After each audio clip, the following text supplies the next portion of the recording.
Hi, Professor Wenaina here, your 5 minutes teacher on education, childhood, youth, parenting, and all things school.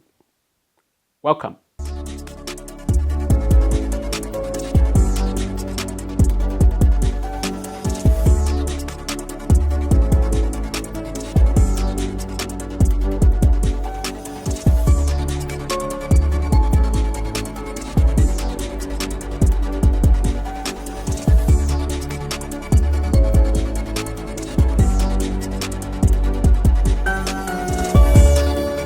It's entirely normal to feel disheartened when your child seems uncooperative, dismissive, or even defiant.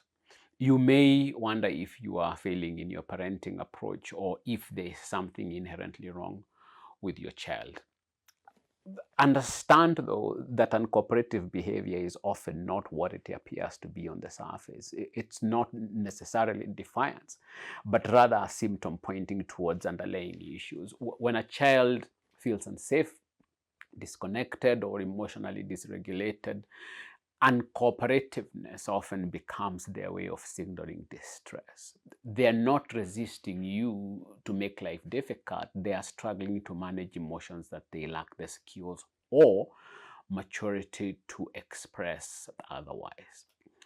Imagine what it might feel like to navigate a world where you are constantly learning, encountering new limits, and finding yourself subject to expectations that might seem confusing. Children experience this kind of world daily. They lack the coping mechanisms adults use to handle stresses.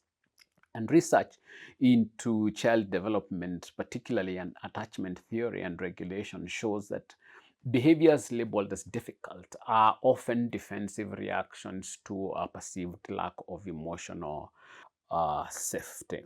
Dr. Bruce Perry, a leading psychiatrist and trauma expert, describes how children's brains respond to perceived threats, emphasizing that behaviors often labeled as bad are adaptive survival responses.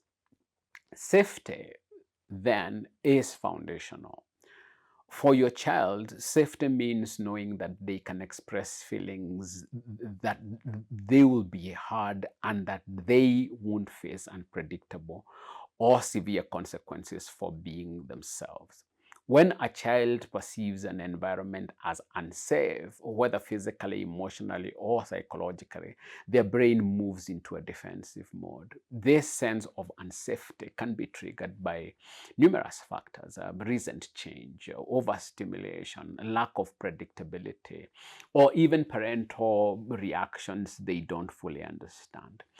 By creating an environment of emotional safety, you give your child the secure base they need to entertain cooperation.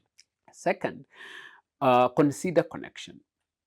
Research by developmental psychologist Gordon Neufeld suggests that uncooperativeness is often a signal that a child feels disconnected from their caregivers.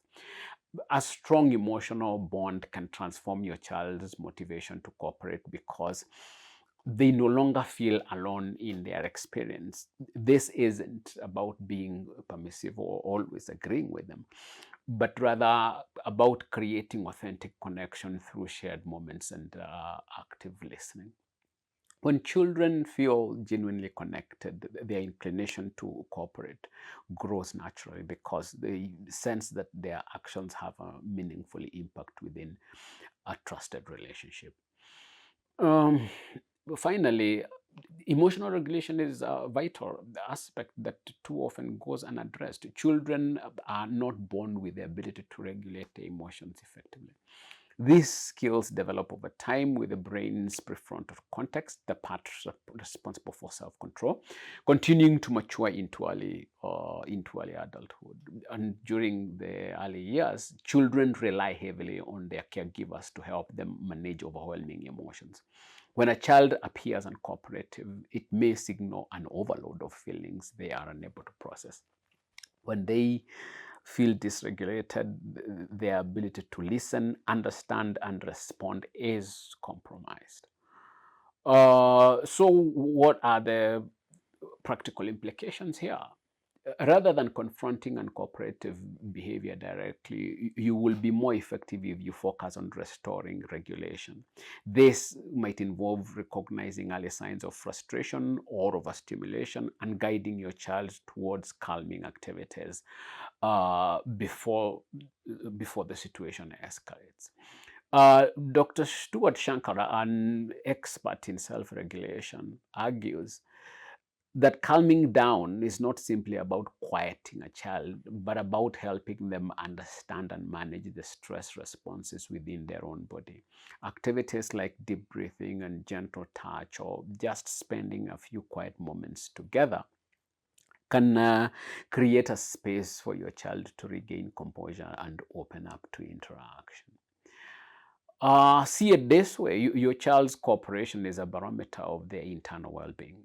So rather than seeing uncooperativeness as defiance, look at it as a call for help, a sign that they need more safety, stronger connection, or better support in regulation. When you address these areas, you are not only likely to see more cooperative behavior, you are also helping them build resilience and emotional health that will serve them well throughout their life. Child's cooperation is like a river that flows naturally when it is clear of obstacles. Instead of fighting the current, remove the rocks and watch the flow return. Thank you for your time. See you in the next one.